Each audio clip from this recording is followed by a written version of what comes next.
Juga Allah berfirman dalam surah Al-Baqarah 155 sampai 157. A'udzu billahi minasyaitonir rajim wa lanabluwannakum bisyai'in minal khaufi wal ju'i wa naqsin minal amwali wal anfusi wath thamarat wa basyiris sabirin alladziina idza asabathum musibatun qalu inna lillahi wa inna ilaihi raji'un ulaika 'alaihim shalawatun min rabbihim wa rahmah wa ulaika humul muhtadun. Dan sungguh kami pasti akan memberikan cobaan kepada kalian semua dengan sedikit ketakutan, kekhawatiran, kelaparan, kekurangan harta dan jiwa dan buah-buahan, dan beritakanlah berita gembira kepada orang-orang yang sabar, yaitu orang-orang yang apabila ditimpa musibah mereka mengucapkan kami milik Allah dan kami akan kembali kepada Allah. Mereka itulah yang akan mendapatkan keberkahan yang sempurna dan rahmat dari pencipta atau Rabb mereka, dan mereka itulah orang-orang yang mendapat petunjuk. Kemudian juga dalam Asy-Syu'ara atau Asy-Syura, surah Asy-Syura ayat 43. A'udzu billahi minasyaitonir rajim wa laman sabara wa ghafara inna dzalika lamin azmil umur. Tetapi orang yang bersabar dan memaafkan, sungguhnya perbuatan demikian itu termasuk hal-hal yang diutamakan. Jadi di sini disebutkan tentang keutamaan sabar, ya. Dan kadang-kadang subhanallah, cobaan itu kalau kita ambil hikmahnya, kita akan betul-betul tahu kalau itu rasa sayang, kasih sayangnya Allah. Jadi ada hadis yang berbunyi Inna Allah idza ahabba 'abdan ibtalah. Allah kalau cinta seorang hamba justru Allah mengujinya. Jadi ternyata ujian itu, teman-teman sekalian yang datang, itu seperti memangkas sisa umur kita dalam ketaatan, ya. Karena kalau lagi sakit misalnya, biasa ke diskotik, temannya ajak, dia nggak mau lagi pergi. Seperti dipangkas dia harus dalam keadaan itu tidak berbuat dosa dalam beberapa hari, gitu kan. Dan juga dia sebenarnya sedang dibersihkan dosanya, sedang ditinggikan derajatnya, sedang banyak yang terjadi, ya, yang Allah SWT berikan. Ada satu syekh di Riyadh terjadi, kisah nyata, di Saudi ini. Dia sering kali datangi rumah sakit, kunjungin rumah sakit. Ada satu anak muda, itu kakinya digips semuanya sudah mungkin 2 tahun, dibuka-buka gitu kan. Jadi dia sakit itu. Terus syekh ini tanya, kata Pak dokter-dokter, ini yang pasien paling kesian ini, paling lama orang ini, gitu kan. Jadi sudah berapa kali pernah dibuka, ternyata masih butuh, dianu lagi segala macam. Maka dia bilang, syekhnya bilang, saya waktu datang, saya coba memilih kalimat yang paling tepat supaya dia mau sabar gitu. Begitu saya datang, saudaraku bersabarlah. Dia bilang, syekh jangan bilang sabar. Bilang saja, ya, bersyukurlah kamu karena dapat cobaan ini. Kata syekh, kenapa kau malah bilang begitu? Kok bisa kamu pasien paling lama sini sampai 2 tahun, kaki kamu gak bisa bergerak, dan kamu bilang bersabar. Dia bilang, syekh demi Allah, saya dulu 2 tahun lalu sebelum kejadian ini, saya adalah orang yang paling jauh dari agama. Tiap hari kerja saya foya-foya. Pokoknya banyak buat dosa dah. Saya ini kejadiannya 2 tahun lalu ini tabrakan. Sampai kaki saya patah, gitu kan. Dan setelah saya masuk rumah sakit, pekan-pekan pertama memang saya sedih, saya sumpah, saya segala macam. Tapi lama-lama, saya akhirnya jadi berpikir, karena tidak ada kegiatan, dan saya tidak bisa bergerak, saya lihat Al-Quran, saya baca Al-Quran, dan tahu syekh, selama 2 tahun ini saya di sini, kaki saya begini, saya jadi hafal Quran, 30 juz. Jadi saya bersyukur justru saya dapat musibah ini. Jadi kadang-kadang subhanallah memang cobaan kalau datang itu, memberikan kepada orang sesuatu yang dia mesti ambil hikmah dari situ, ya. Tidak selamanya harus sangka buruk dengan sang pencipta Allah SWT. Jadi Allah SWT memberikan yang terbaik. Kemudian surah Al-Baqarah 153 juga berbunyi, A'udzubillahi minasyaitonir rajim, ya ayyuhalladzina amanu ista'inu bis-sabri was-shalah innallaha ma'as-sabirin. Orang yang beriman hai orang-orang beriman, jadikanlah sabar dan salat sebagai penolongmu. Sesungguhnya Allah beserta orang-orang yang sabar. Rasulullah SAW bersabda, was-sabru dhiya, sabar itu adalah cahaya kehidupan. Hadis Muslim nomor 223.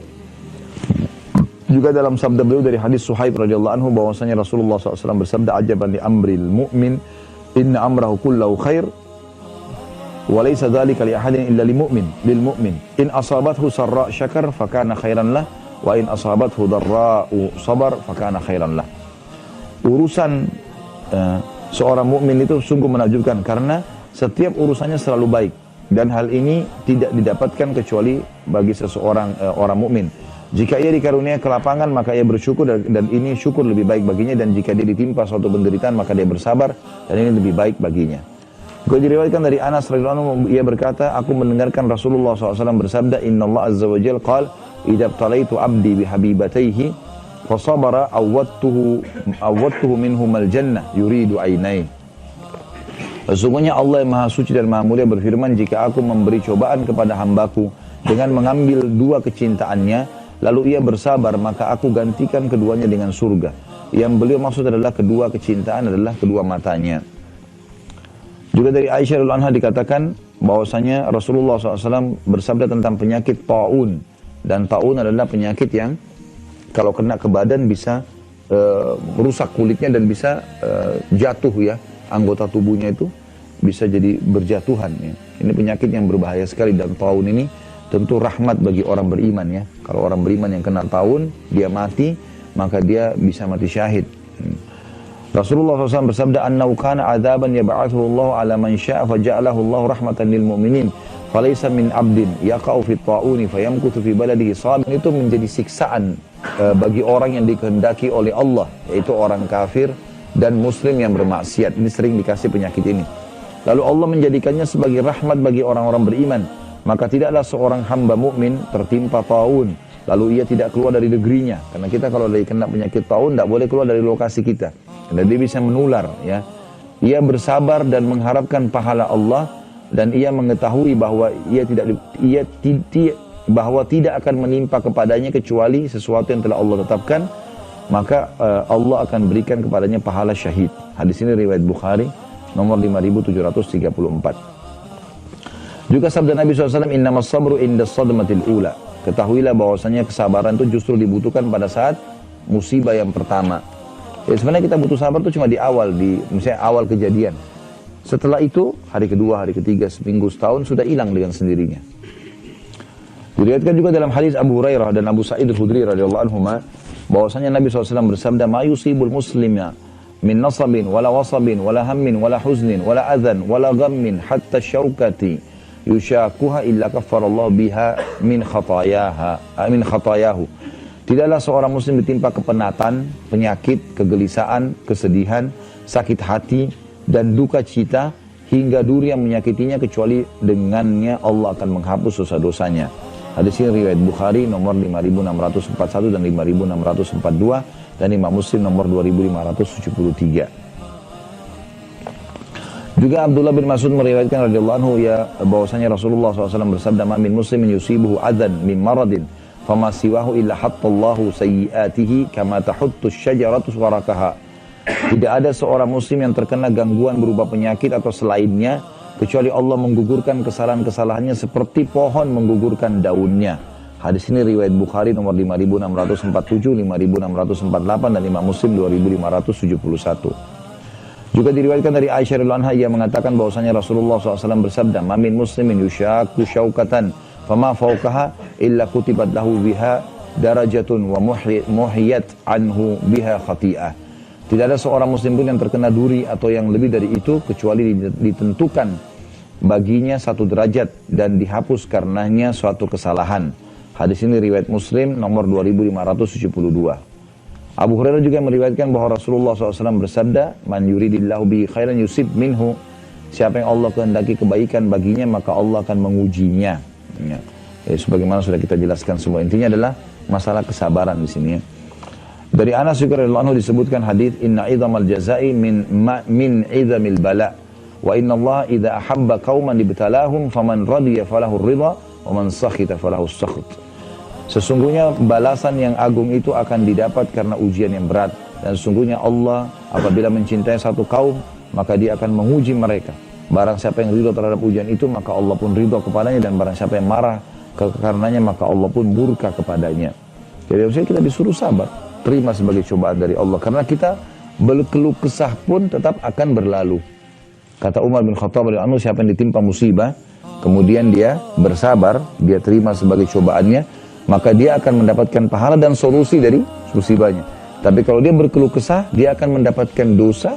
Allah murka dengan dia. Allah lagi uji, kenapa dia nggak mau, gitu kan? Seperti orang kalau kuliah nggak mau diuji, nggak ada ujiannya, mau naik kelas tiba-tiba, haruslah naik kelas diuji dulu, gitu kan? Dan setiap cobaan yang datang, teman-teman, kadang-kadang begini pekah melihat, kalau ada orang yang menjadi penyebab kita jadi masalah, maka lihatlah orang ini Allah sedang datangkan untuk mendirikan derajat saya. Jangan anggap dia musuh.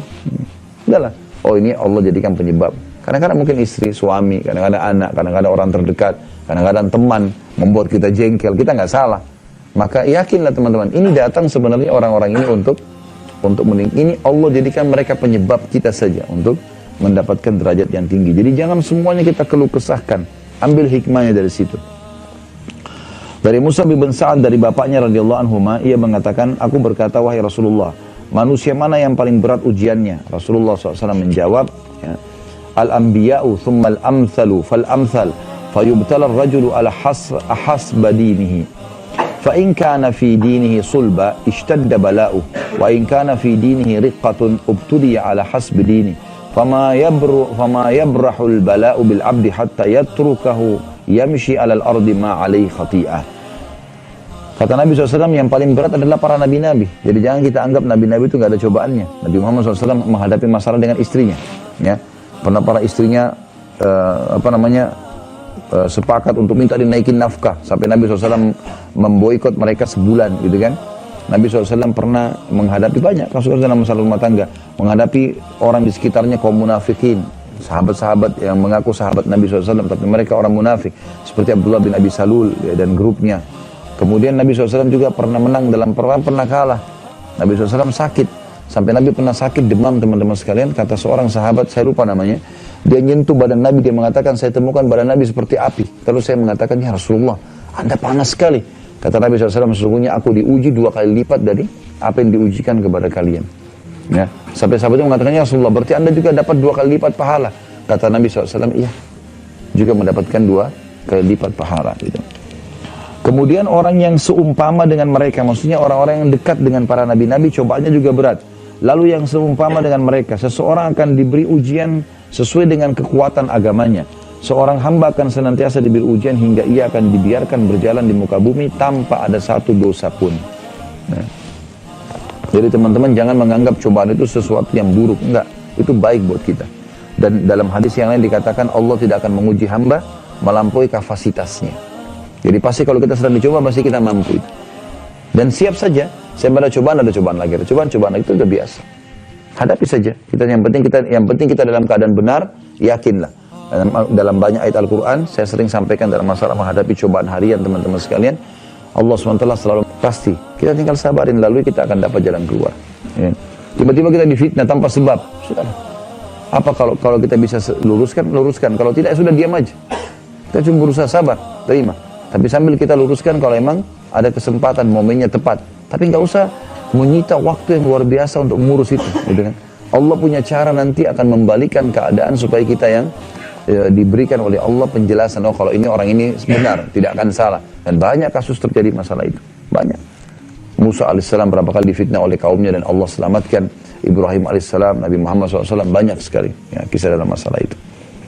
Jadi memang kalau kita beriman maka akan cobaan. Tapi jangan dianggap cobaan ini teman-teman berarti kita akan dirusak secara fisik segala macam. Bukan itu yang dimaksud. Tapi cobaan ini artinya dia akan lalui hal-hal yang memang dia harus butuh kesabaran setiap harinya. Ya. Baik itu dari pasangannya. Kita tahu Nabi Nuh alaihissalam istrinya 950 tahun didakwai nggak mau masuk Islam, nggak mau beriman, gitu kan? Umar bin Khattab radhiyallahu anhu pernah waktu ada seorang sahabat mau berkeluh kesah dengan beliau karena istrinya ngangkat suaranya, kemudian datang ke rumah Umar, ternyata istri Umar juga begitu. Ya. Maka dia pulang. Lalu kata Nabi lalu kata Umar tahu orang itu datang. Umar kejar dia. Kenapa?